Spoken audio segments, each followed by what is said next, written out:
الحمد لله نحمده ونستعينه ونستغفره ونؤمن به ونتوكل عليه ونعوذ بالله من شرور أنفسنا ومن سيئات أعمالنا من يهده الله فلا مضل له ومن يضلله فلا هادي له ونشهد أن لا إله إلا الله وحده لا شريك له ونشهد أن سيدنا ومولانا محمدا عبده ورسوله أما بعد فقد قال الله تعالى في القرآن المجيد والفرقان الحميد بعد أعوذ بالله من الشيطان الرجيم يا أيها الناس إنا خلقناكم من ذكر وأنثى وجعلناكم شعوبا وقبائل لتعارفوا إن أكرمكم عند الله أتقاكم وقال رسول الله صلى الله عليه وسلم لا فضل لعربي على عجمي ولا لعجمي على عربي إلا بالتقوى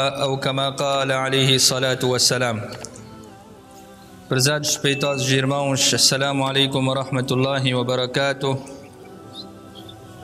Iniciamos dando os louvores a Allah subhanahu wa ta'ala, o dono de tudo e de todos, todo-poderoso, o misericordioso, o Rei dos Reis, aquele Allah subhanahu wa ta'ala que nos concedeu esta dádiva de Iman e fez-nos pertencentes do Ummah do Profeta Muhammad sallallahu alaihi wasallam.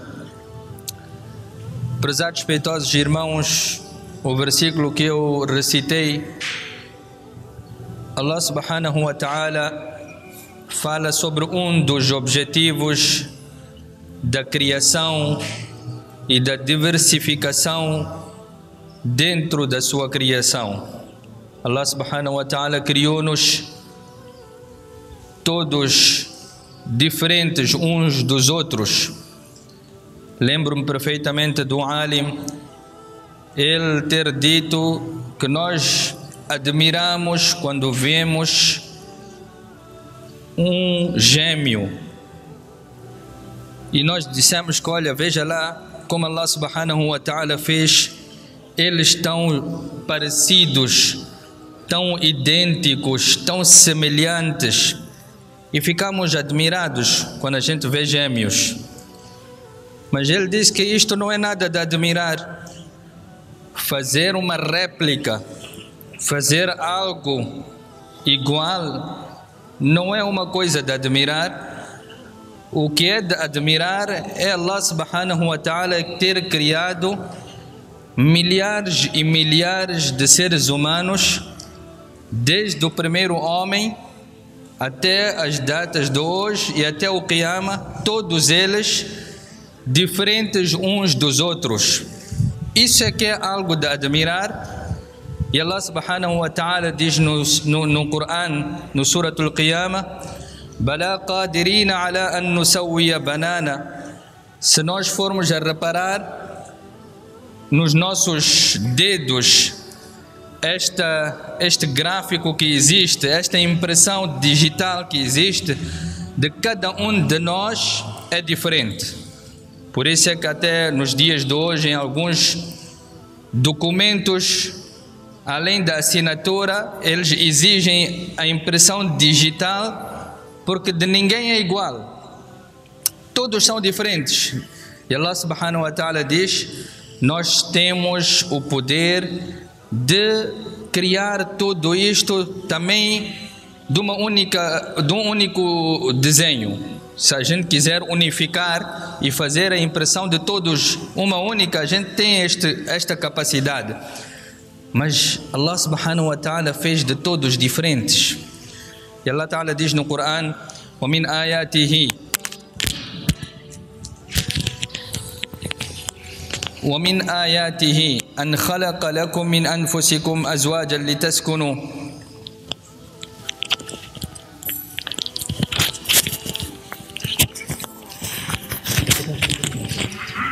Então, uma das coisas que Allah subhanahu wa ta'ala fala dentro dos seus poderes, Allah ta'ala diz que Allah criou واختلاف ألسنتكم وألوانكم. Allah ta'ala criou-nos com diferentes idiomas e diferentes cores. Então, tudo isto que Allah subhanahu wa ta'ala fez dentro da sua criação, falo apenas dos seres humanos, não estou a falar dos seres vivos, todos eles, senão ainda é muito maior o seu número. Apenas nos seres humanos, Allah subhanahu wa ta'ala fez diferentes cores, diferentes idiomas, diferentes línguas, diferentes impressões digitais. Tudo isso Allah subhanahu wa ta'ala diz neste primeiro versículo que tem um objetivo. E qual é o objetivo? خَلَقْنَاكُمْ مِنْ ذَكَرٍ وَأُنْثَى. E depois dividimos entre homens e mulheres. وَجَعَلْنَاكُمْ شُعُوبًا وَقَبَائِلَ. E nós fizemos diferentes tribos e grupos. لِتَعَارَفُوا. Isto tudo nós fizemos para uns poderem reconhecer aos outros. É simplesmente este o objetivo da diversificação na sua criação. لِتَعَارَفُوا. É para nós podermos nos reconhecer. Hoje, infelizmente, com esta máscara todos somos iguais. Mas se tirarmos a máscara, a gente consegue logo reconhecer. É fulano. Independentemente da cor, da língua, da origem. Esse aqui é o objetivo. Não tem outro objetivo. Mas ser humano levou isto e fez disto um objeto de classificação. E começou a classificar as pessoas que não, este desta origem é superior, este desta língua é superior, este daquela casta, este daquele território. E começamos a fazer essas classificações. Nós já começamos a fazer isso. Allah em nenhum momento fez isso e nem é objetivo de Allah em nos criar diferente fazer essas classificações. Pois Allah Ta'ala termina com um ayat clássico. Allah Ta'ala está a dizer: Inna akramakum. Se vocês pensam que com tudo isto, essas diferenças, o meu objetivo é mostrar quem é superior a outro, não.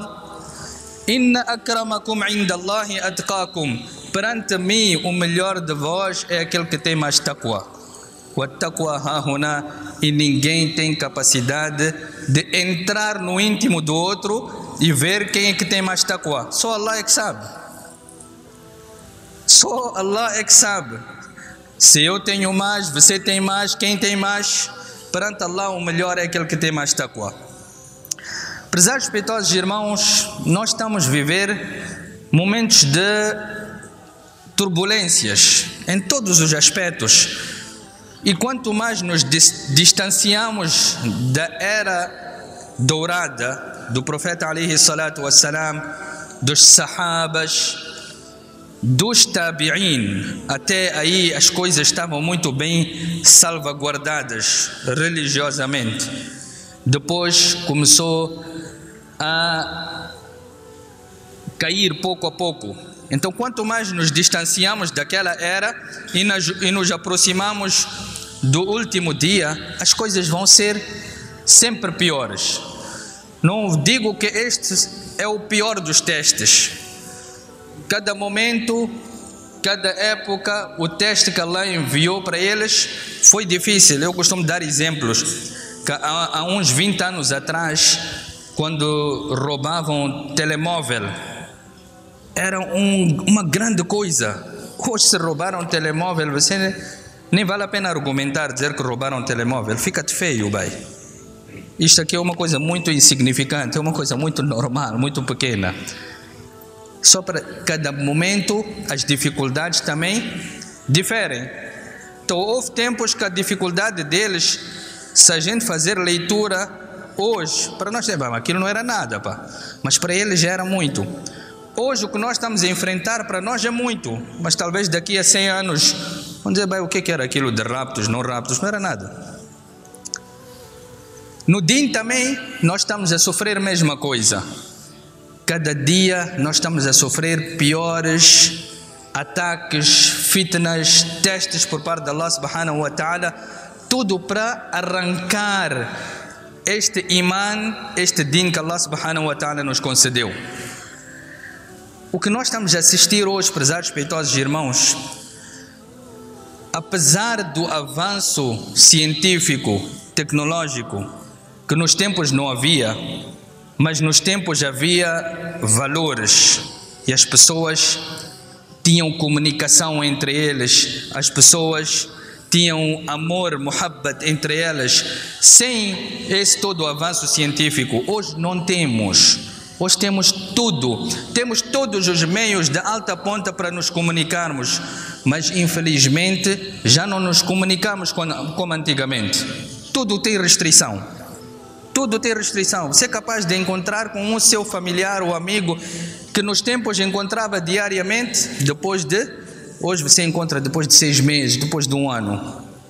Então, o objetivo do Ocidente é exatamente esse, de nos isolar, de nos fazer mais egoístas. Cada um, o nafsi que a gente sempre ouviu que não será no Akhirat, está a começar aqui do dunya. Cada um pensar no seu, cada um preocupar consigo. Tempos virão que você nem do seu próprio irá se preocupar. Quando digo do seu próprio, aquele que te gerou, o seu pai, sua mãe, ou aquele que é da sua família, seus filhos, você não vai se preocupar. Esse é o alcance deles. Tanto egoísmo vai ser introduzido dentro de nós. E nós já estamos a ver. Cada um só está a pensar no seu benefício, na sua vitória, no seu sucesso. Entra no mercado de negócios, entra na política, cada um a pensar no seu. Prezados respeitosos irmãos, nós muçulmanos sempre tivemos uma percepção, e este é o tema. A percepção sempre foi de que o din surgiu de Medina, surgiu de Meca, de Meca, depois para Medina, depois espalhou para o mundo inteiro. Então o din é dos árabes. Essa é a percepção. Depois viemos, e muitos têm aquela percepção que não, o din ou vem de lá, de Saudia, ou vem de Índia, Paquistão. Nós africanos não temos nada. Nós africanos não temos palavra. Em outras palavras, nós africanos não temos palavra.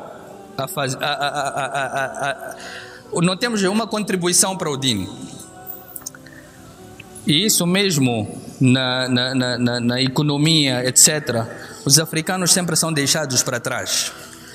Então hoje eu gostaria de mencionar quão importante e o papel dos africanos foi para a expansão do din no mundo inteiro. Eu vou falar de alguns episódios, não muitos, o tempo não permite.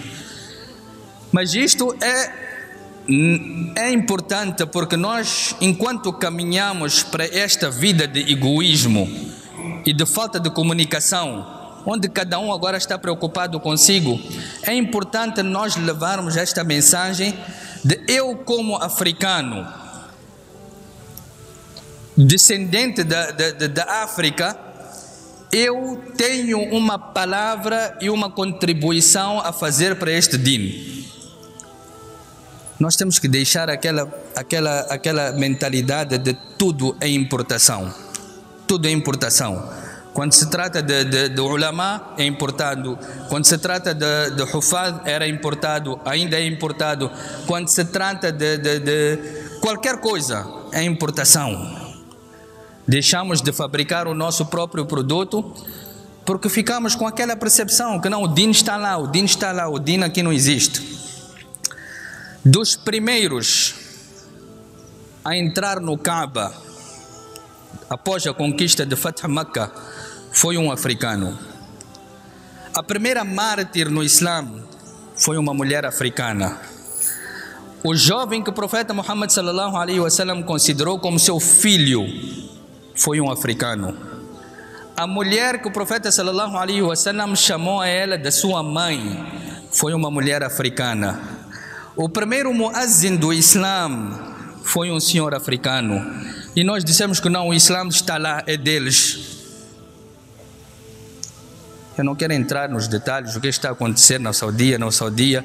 Estou a querer alertar que nós temos que agora começar a levantar com os nossos próprios pés e dar continuidade, porque Dina é de todos. Dina é de todos. Estes são alguns momentos, são alguns que eu mencionei, que fizeram parte e eram africanos.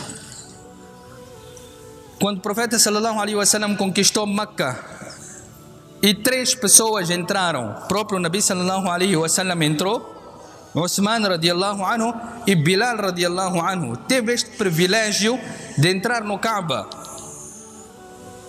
Mas ele não era árabe, não era claro, não sabia a língua. Então o privilégio era de quê? Era de din. Era da sua entrega para o din de Allah subhanahu wa ta'ala. Nós sabemos o episódio de Bilal radiallahu anhu. Ele teve, o profeta sallallahu alaihi wasallam nomeou ele como muazzin. Pela sua bela voz, tornou-se muazzin do Islã. Mas antes, ele foi um escravo. Abu Bakr radiallahu anhu comprou a ele. Nabi sallallahu alaihi wasallam tentou libertar a ele, não conseguiu. Quando chegou a vez de Abu Bakr radiallahu anhu, ele comprou. E os inimigos disseram que, este homem nós podemos dar de borla, ele não tem valor nenhum. Abu Bakr radiallahu anhu disse, olha, se você vender ele por 100 moedas de ouro também é pouco. Este homem vale muito mais do que isso. Naquela altura, Sayyidina Umar radiallahu anhu veio e disse que o nosso mestre Abu Bakr acaba de libertar o nosso mestre Bilal radiallahu anhu. Ele era daqui da África. É um orgulho para nós. O nosso mestre Abu Bakr libertou o nosso mestre. Ok, depois Nabi sallallahu alaihi wasallam faleceu. Então ele disse a Abu Bakr radiallahu anhu, eu quero voltar para a África. Eu já fiz aqui, já passei minha vida aqui como muazzin. Eu quero ir fazer da'wah lá. Abu Bakr radiallahu anhu disse que vontade não tenho, mas se você insiste, você está livre. Então ele foi voltou para Abissínia, hoje Etiópia, essas zonas, e começou a fazer da'wah. Passado anos, quando Umar radiallahu anhu conquistou Baitul Muqaddas, então mandou chamar a Bilal radiallahu anhu para lá. E disse que não, nós temos que conquistar isso tudo juntos. E Bilal radiallahu anhu foi para lá, depois passou de Meca a Medina, e quando ele voltou, passado anos, e os netos do profeta sallallahu alaihi wasallam pediram ele para dar azan, e ele disse que eu não tenho coragem de dar azan, porque sempre que eu dava, eu dizia Ashhadu anna Muhammadan Rasulullah, e eu via o profeta sallallahu alaihi wasallam sentado na minha frente. Hoje, como é que eu vou dizer e não vou ver a ele? Mas depois ele deu e trouxe memórias do tempo do profeta sallallahu alaihi wasallam, isso depois de muitos anos. Prezados respeitosos irmãos, são vários. Eu vou tocar alguns deles. Eu disse que o profeta sallallahu alaihi wasallam tinha um jovem que considerou a ele como o seu filho, Usama bin Zaid radiallahu anhu. O seu pai, Zaid radiallahu anhu, ele era de Yemen. A sua mãe, Ayman, era da África. A tal mulher que o profeta sallallahu alaihi wasallam disse que esta é minha mãe. Eles casaram e tiveram este filho, Usama bin Zaid. Usama foi entregue ao profeta sallallahu alaihi wasallam mesmo na infância. Cresceu na casa do profeta sallallahu alaihi wasallam. E Nabi sallallahu alaihi wasallam disse à sua esposa Aisha radiallahu anha, você deve amar Usama porque eu amo, e eu amo porque Allah ama este jovem. Então Aisha radiallahu anha dizia que eu amo Usama porque Allah ama Usama. Quando chegou a altura do califato do Umar radiallahu anhu, então havia uma mesada que ele tirava para si próprio e também para o seu filho. Era de 3.000 moedas de ouro. e ele tirava 3.500 para dar Usama. Então seu filho Abdullah ibn Umar, ele disse: pai, eu sou de casa, sou família, e você está a dar 3.000, e ele está a dar 3,5. Disse que ele era mais amado pelo profeta sallallahu alaihi wasallam do que você, e o pai dele era mais amado pelo profeta sallallahu alaihi wasallam do que eu. Por isso eu estou a dar mais a ele. Este era Osama bin Zaid, alguém que cresceu de quê? De África. Ok, mais em frente nós temos a Habshi. Habshi é da mesma maneira que no Egito todo rei era conhecido como faraó. Ok? Depois apareceu o Firaun tirano. Habshi é todo rei africano. Mas havia um que no tempo do profeta sallallahu alaihi wasallam, quando eles estavam a ser perseguidos em Meca, então Nabi sallallahu alaihi wasallam procurou um sítio para os sahabas se refugiarem, e ninguém estava a dar abertura. Este Habashi da África, não muçulmano ainda, ele ouviu dizer que há um pessoal, uns árabes que estão à procura de refúgio, porque estão a ser perseguidos. Então ele disse: podem vir para aqui, para a África. Nabi sallallahu alaihi wasallam preparou um grupo de sahabas e todos emigraram para a África. Quando chegaram na África, aqueles Quraishitas, eles também vieram atrás e vieram ter com este rei e disseram: olha, esses são nossos homens, são nossos árabes, são lá da Saudia, devolve lá eles, nós vamos te dar isto, aquilo. Então o Habashi disse que: olha, eu primeiro tenho que ouvir o que eles têm a dizer. Então foi ter com eles. Os árabes disseram: não, por tudo, não nos liberta, porque esta gente não nos quer para o bem, eles querem nos de volta para depois nos prisionar, colocarem na prisão, etc. Então o Habashi disse que: olha, qual é a prova de que vocês são inocentes? Vocês são pessoas do bem. Eu estou a abrir para vocês, mas vocês vão ficar aqui. Mas a título de quê? Então eles começaram, um deles avançou, Ja'far radiallahu anhu, ele recitou o Corão. Disse: olha, nós somos pessoas do Corão.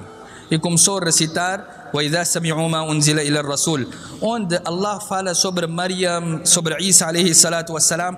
Então Habashi gostou muito disto e disse que: olha, eu não vou vos entregar. E disse àquela gente: vocês podem voltar, os Quraishitas, com os vossos presentes, não me interessa nada, esta gente vai ficar aqui e vou cuidar deles. Mais tarde ele disse que: eu quero abraçar o Islã, mas para tal ele teria que sair para Meca. Nabi sallallahu alaihi wasallam enviou uma carta e disse que: não, você fica aí na África, quando você tiver uma chance, você há de vir ao meu encontro. Situação aqui não está muito boa, qualquer pessoa que vem e abraça o Islã é logo perseguido. Então ele ficou na África e ele abraçou o Islã através de carta. Ele enviou a segunda carta e disse que: eu torno-me muçulmano. Esse Habashi, profeta sallallahu alaihi wasallam, ele teve o privilégio de ser a primeira pessoa em que o profeta sallallahu alaihi wasallam fez o Salatul Ghaib. Salatul Ghaib, pessoa quando morre, então o Nabi sallallahu alaihi wasallam fez salat para ele na ausência dele, à distância. Foi a primeira pessoa que teve esse privilégio. Quando o Nabi sallallahu alaihi wasallam ouviu dizer que Habashi faleceu, então ele juntou os sahabas em Meca e fez Salatul Janaza para ele. Para terminar, prezados respeitosos irmãos, Ayman, este nome qualquer muçulmano deve saber, deve conhecer. Aquela mulher que era escrava de Abdullah, pai do profeta sallallahu alaihi wasallam. Nabi sallallahu alaihi wasallam, quando nasce, o seu pai acaba de perder a sua vida. Passado alguns anos, a sua mãe Amina acaba de perder a sua vida. Quem cuida do profeta Muhammad sallallahu alaihi wasallam, praticamente desde o momento que ele nasceu e veio à terra, foi esta mulher, Ayman. E Nabi sallallahu alaihi wasallam tinha um valor muito grande para ela. Nabi sallallahu alaihi wasallam costumava dizer abertamente que esta é minha mãe. E Ayman, conforme eu disse, ela mais tarde veio a casar com Zayd radiallahu anhu. Ela era da África. Essas passagens, prezados respeitosos irmãos, e existem muitos outros, nos sahabas, nos tabi'in, nos tabi'in, os que seguiram, os tabi'in, que vieram da África, e eles foram estrelas para a expansão do din, contribuíram para a expansão do din, e até hoje nós encontramos dentro da África vários ulamás, vários piedosos a contribuírem para o din. Então nós temos que sair daquela percepção antiga que não, sempre somos, entre outras palavras, escravos na matéria de din, daquele ou daquele, importado dali ou importado dali. Nós temos que começar a levantar pelos nossos próprios pés, porque este din é de todos. Nós vamos assistir muita coisa, já estamos a assistir. Aqueles que nós consideramos a fonte do nosso din, ou estão a vender o din, abertamente estão a vender o din. Qual é a esperança que nós podemos ter deles? Nós temos que começar a assegurar o din nós próprios e dar seguimento àquelas estrelas africanas que contribuíram demasiadamente para a expansão do din.